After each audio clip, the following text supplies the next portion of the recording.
कुछ घटनाएं ऐसी होती हैं जिन्हें इंसान चाहकर भी भूल नहीं पाता। कभी कभी वो पल जो गुजर चुके हैं हमारी यादों में नहीं, हमारी परछाइयों में जिंदा रहते हैं।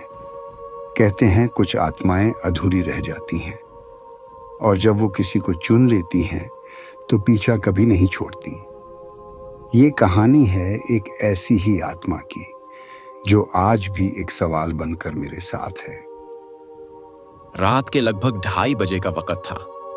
बारिश रुक चुकी थी, लेकिन सड़कों पर नमी और ठंड का एहसास बाकी था। मैं रवि दिल्ली से जयपुर लौट रहा था।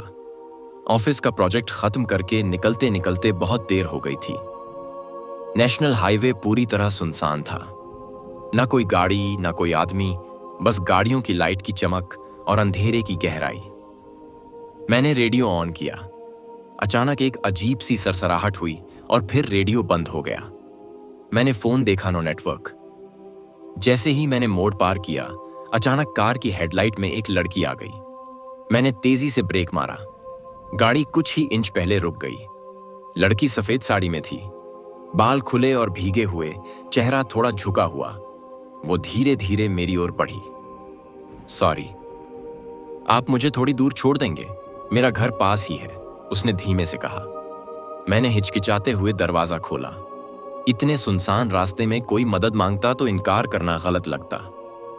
गाड़ी में सवार होते ही माहौल बदलने लगा। ठंड और गाढ़ी नमी गाड़ी के अंदर तक महसूस होने लगी। मैंने हीटर चालू किया, लेकिन तापमान जस का तस रहा। मैंने उससे पूछा, आपका नाम? वो बोली, श्वेता। उसकी आवाज बहुत धीमी थी, जैसे कोई हवा में फुसफुसा रहा हो। कुछ मिनट बाद मैंने आईने में देखा, श्वेता बिल्कुल स्थिर बैठी थी, बिना हिले। उसकी आंखें स्थिर और गहरी थीं। करीब 15 मिनट बाद उसने कहा, यहीं रोक दीजिए। मैंने देखा सामने एक पुराना टूटा हुआ काला मकान खड़ा था। दीवारें जली हुई, खिड़कियां टूटी और चारों ओर घना अंधेरा।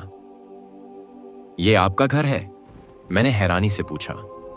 वो बोली, हाँ, यहीं रहती हूं अब भी। जैसे ही मैंने उसकी तरफ देखा, वो सीट खाली थी। मैंने चौंक कर दरवाजा देखा, खुला था, लेकिन कोई बाहर नहीं निकला।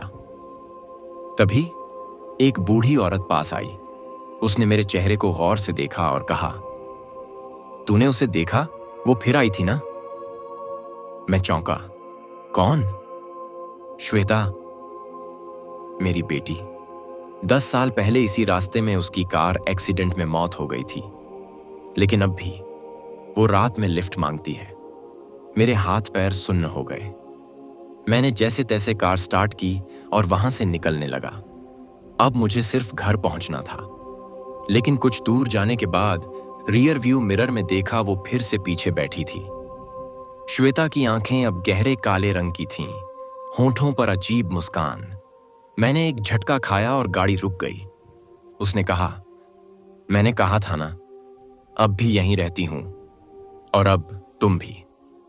अगली सुबह मुझे एक ढाबे पर होश आया। वहां के लोग मुझे बेहोश हालत में हाईवे के पास से उठाकर लाए थे।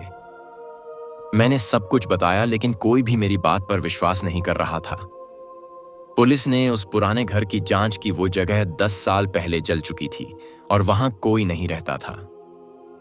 लेकिन आज भी जब मैं रात में अकेला होता हूं तो ऐसा लगता है, क्या वो अब भी मेरे साथ है?